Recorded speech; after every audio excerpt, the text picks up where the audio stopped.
Alors que l'armée russe poursuit son offensive en Ukraine, les ministres des Affaires étrangères du G7 ont averti que les auteurs des crimes de guerre seront poursuivis. Grand-messe patriotique à Moscou, Vladimir Poutine salue l'héroïsme des soldats russes en Ukraine à l'occasion des 8 ans de l'annexion de la Crimée. L'ancien Premier ministre bulgare Boyko Borisov a été interpellé jeudi soir pour corruption. Il est accusé d'avoir détourné des fonds européens. Après 3 semaines de conflit, l'armée russe, qui fait face à la résistance ukrainienne, continue d'assiéger plusieurs villes, notamment par des attaques aériennes. Des missiles russes ont détruit ce matin une usine de réparation d'avions dans la zone de l'aéroport de Lviv, a annoncé le maire de la grande ville de l'ouest ukrainien, jusqu'ici épargné par les bombardements. Alors que les forces russes se rapprochent de plus en plus de la capitale, le président ukrainien Volodymyr Zelensky a rendu visite jeudi à des blessés dans un hôpital de Kiev. Les occupants pensaient qu'ils allaient arriver dans une Ukraine qu'ils connaissaient déjà. Une Ukraine qu'ils ont facilement corrompue en 2014 et 2015. Un pays qui ne les effrayait pas. Mais nous sommes très différents maintenant. Nous sommes capables de nous défendre contre une invasion à grande échelle pendant 22 jours. À Mariupol, les recherches se poursuivent dans les ruines d'un théâtre où s'étaient réfugiés des civils. Mais l'abri-bombe dans lequel ils se trouvaient n'aurait pas été détruit par le bombardement. Ce matin, l'armée russe a indiqué que des combats se déroulaient désormais dans le centre-ville de Mariupol, un port stratégique devenu le symbole de l'enfer que vivent les civils depuis le début de la guerre en Ukraine. Selon les premières estimations, environ 80% du parc de logement de la ville a été détruit et 30 000 personnes ont été évacuées en une semaine.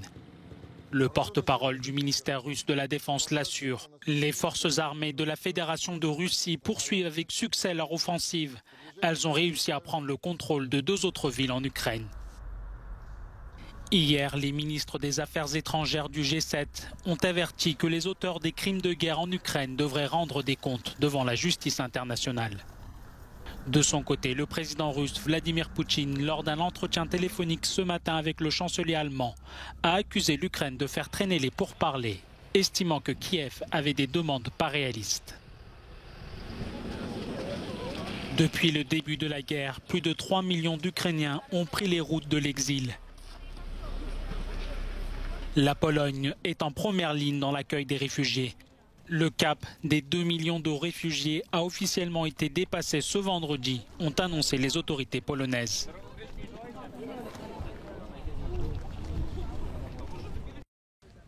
Un quartier résidentiel a de nouveau été touché par un bombardement dans la banlieue de Kiev tôt ce vendredi matin.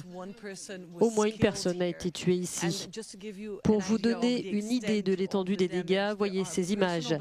Des effets personnels sont éparpillés partout. Ici, il y a un vélo.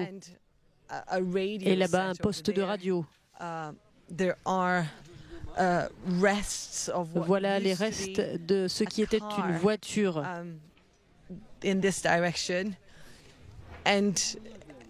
Et comme vous pouvez le voir, ce sont des scènes de chaos sur cette place. Les bâtiments de toute la zone ont été gravement endommagés. Les résidents tentent de rapidement déblayer. Beaucoup disent qu'ils n'ont nulle part où aller, qu'ils doivent rendre cet espace habitable dès que possible. Je vais essayer de m'approcher pour vous montrer ce qui a été trouvé durant ces opérations de nettoyage. Il semble s'agir d'une structure métallique qui pourrait faire partie de ce qui est tombé dans cette zone et qui a causé tous ces dégâts.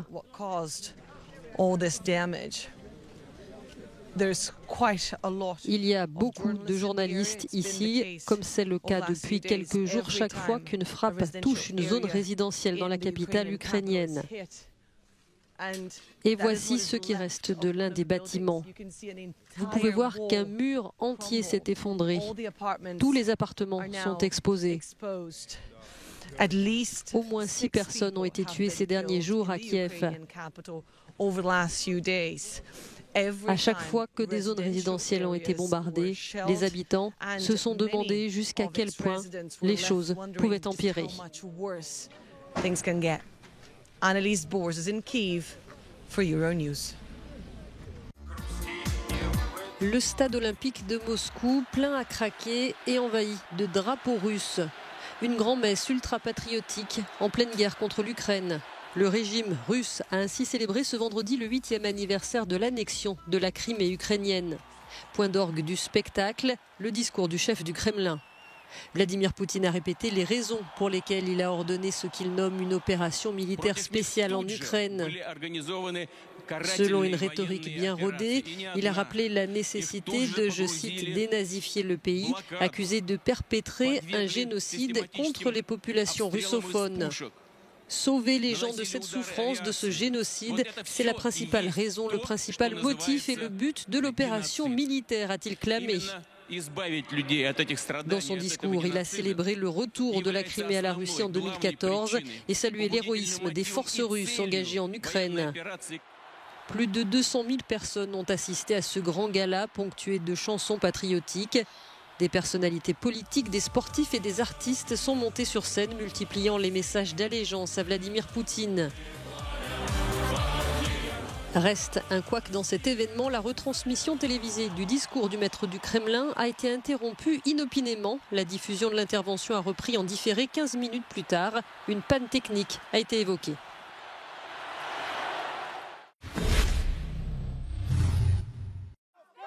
L'ancien Premier ministre bulgare Boyko Borisov a été interpellé jeudi soir pour corruption. Dans le cadre d'une enquête du parquet européen sur des soupçons de détournement de fonds européens, l'ancien dirigeant bulgare et plusieurs membres de son parti ont été placés en détention. Je suis choqué. Au XXIe siècle, comment est-il possible que la police annonce qu'une personne a été arrêtée avant qu'elle ne le soit vraiment ? Personne n'est au-dessus de la loi, a commenté sur Facebook le Premier ministre bulgare Kirill Petkov, qui avait été élu en novembre dernier sur un programme d'éradication de la corruption. Suite à la nouvelle de l'arrestation, des partisans de Boyko Borisov se sont rassemblés autour de sa maison et ont demandé la démission de l'actuel Premier ministre. Cette arrestation intervient après une visite à Sofia de la procureure générale du parquet européen, une nouvelle instance de lutte contre la fraude affectant le budget de l'Union européenne. Au pouvoir depuis 2009, quasiment sans interruption, Boyko Borisov avait dû affronter une importante vague de manifestations à l'été 2020 contre la corruption qui gangrène le pays. C'est un documentaire qui a été présenté en avant-première au festival du film de Sundance et qui s'inscrit pleinement dans l'actualité du moment, la guerre en Ukraine. A House Made of Splinters suit ses enfants réfugiés dans un foyer temporaire de l'Est de l'Ukraine, région en guerre. Leurs parents, pauvres, ne peuvent pas subvenir à leurs besoins. Le lauréat de l'Alexandre d'Or en 2018 avec le documentaire The Distant Barking of Dogs est de retour à Thessalonique et concourt dans la catégorie des longs métrages.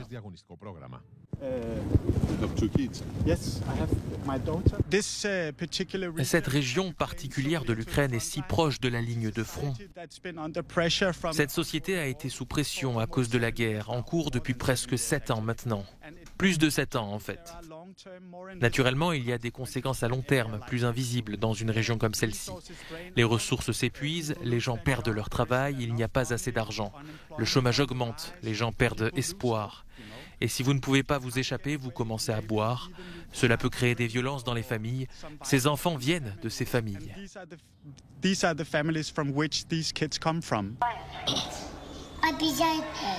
Après le tournage, le réalisateur a gardé contact avec le personnel de ce foyer.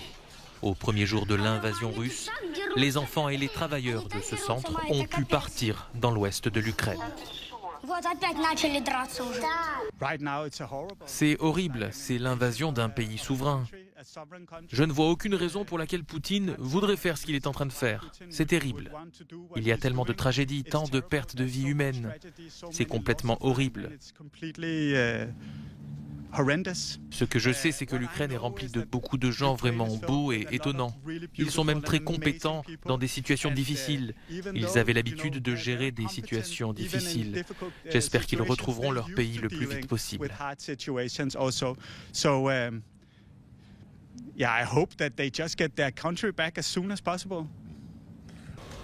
A House Made of Splinters de Simon Lering-Wilmot est à retrouver dans les principaux festivals de films documentaires dans les prochaines semaines. Ну, как всегда, да.